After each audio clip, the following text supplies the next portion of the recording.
मेरे और तुम्हारे आका सल्लल्लाहु अलैहि वसल्लम इरशाद फरमाते हैं, दूसरा गिरोह, दूसरा दूसरा गिरोह, दूसरा गिरोह, दूसरा काफिला, दूसरा टोला जब अपनी कब्र से निकलेगा तो उसकी शक्ल सूअर की तरह और खिंजीर की तरह होगी।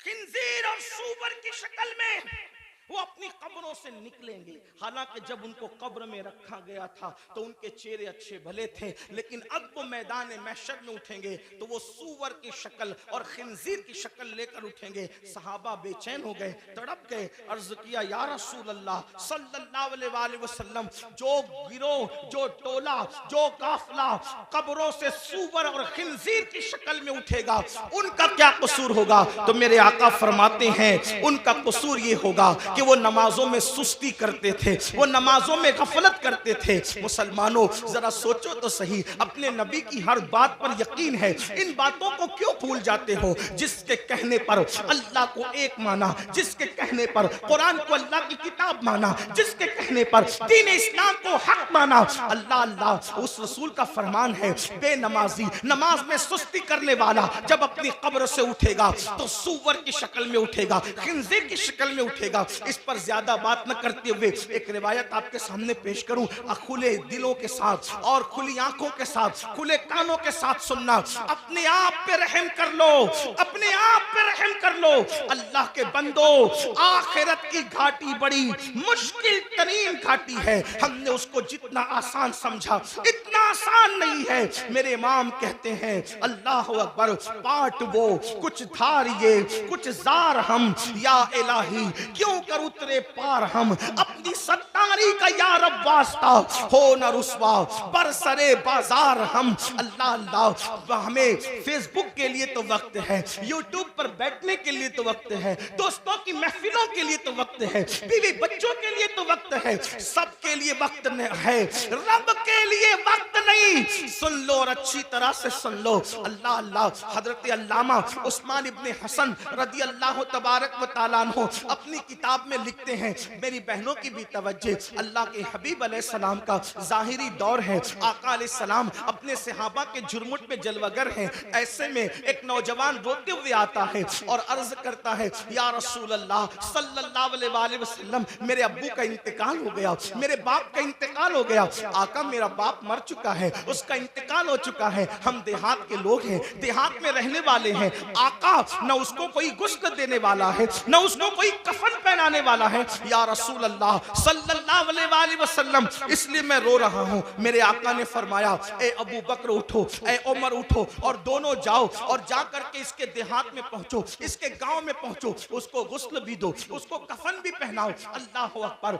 जब सिद्दीक अकबर, फारूक आजम, मेरे आका के दोनों यार शेखैन करीमैन उठे और देहात में पहुंचे तो जैसे मैयत के करीब गए गुस्ल देने के लिए, चेहरे से चादर हटाई, चेहरे से चादर हटाई तो क्या देखा कि उसका मुंह, मैयत का मुंह काले सूअर की तरह हो गया, काले खिंजीर की तरह हो गया। अल्लाह अकबर। सिद्दीक और फारूक ने जब ये मंजर देखा जार जार रोने लगे, जारो कतार रोने लगे। एक कासिद को अल्लाह के रसूल सल्लल्लाहु अलैहि वसल्लम की बारगाह में पेश किया गया, या रसूल अल्लाह, इसका चेहरा तो काले सूअर की तरह, काले खिंजीर की तरह हो गया, इसको कैसे गुस्ल दें, इसको कैसे कफन पहनाए? अल्लाह अकबर। मेरे और तुम्हारे आका सल्लल्लाहु अलैहि वसल्लम खुद तशरीफ लाए चल करके, और जब उसका मुंह काले खिंजीर की तरह देखा, हुजूर अलैहि सलाम भी रो पड़े। फिर मेरे आका ने दुआ की और दुआ करने के बाद उसका चेहरा ठीक हो गया। जब चेहरा ठीक हो गया तो फिर गुस्ल दिया गया, कफन पहनाया गया, नमाज जनाजा पढ़ी गई, और जब जनाजा मुकम्मल हो गया तो किसी ने धीरे से कहा,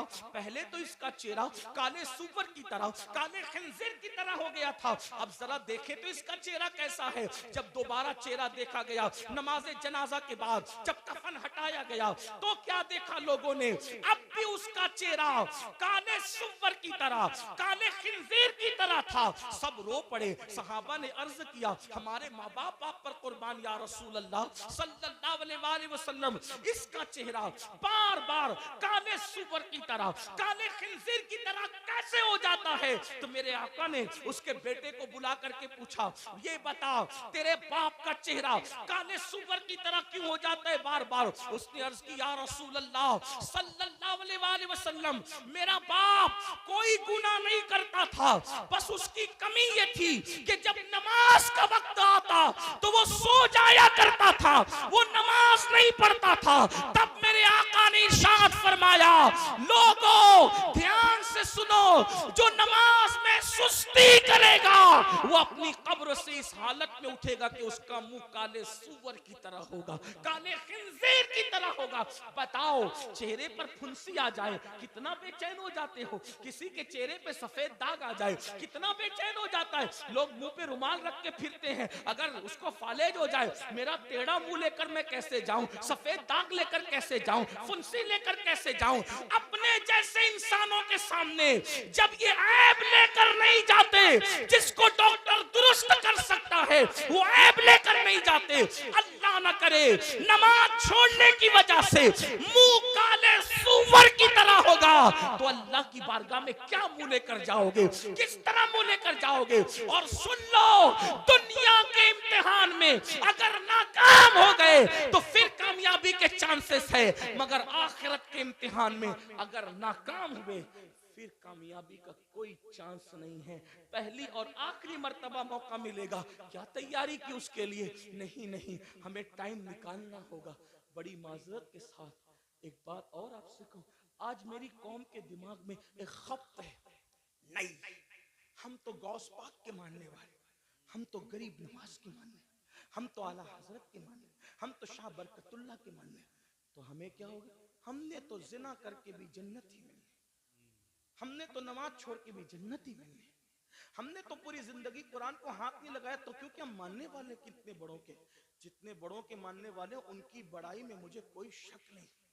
लेकिन एक बात जरूर कहता हूं, जब नूह अलैहिस्सलाम का बेटा जहन्नम में जा सकता है, सुलभी बेटा, और कुरान फिर उसका नसब भी काट करके ऐलान करता है, लैसा मिन अहली, कभी आपकी औलाद से न रहा। तो जब सगे बेटे का नसब कट सकता है तो फिर नाम लेवाओं का रिश्ता, निस्बतें क्यों नहीं कट सकती?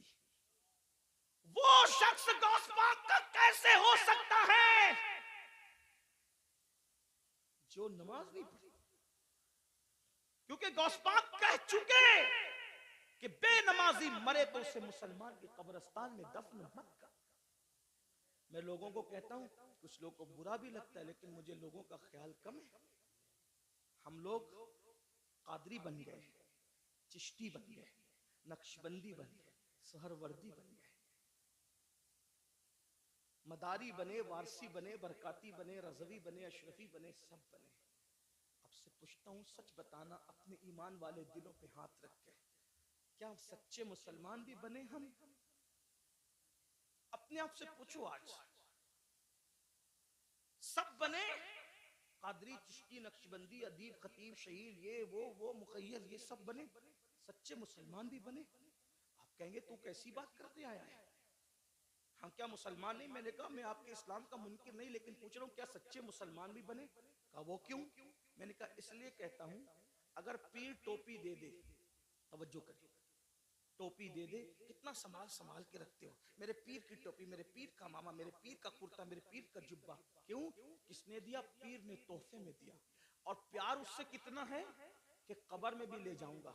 मैंने कहा तुझे सलाम हो, अच्छा है, प्यार, पीर से बहुत प्यार कर, अल्लाह इससे ज्यादा तुझे बरकत दे।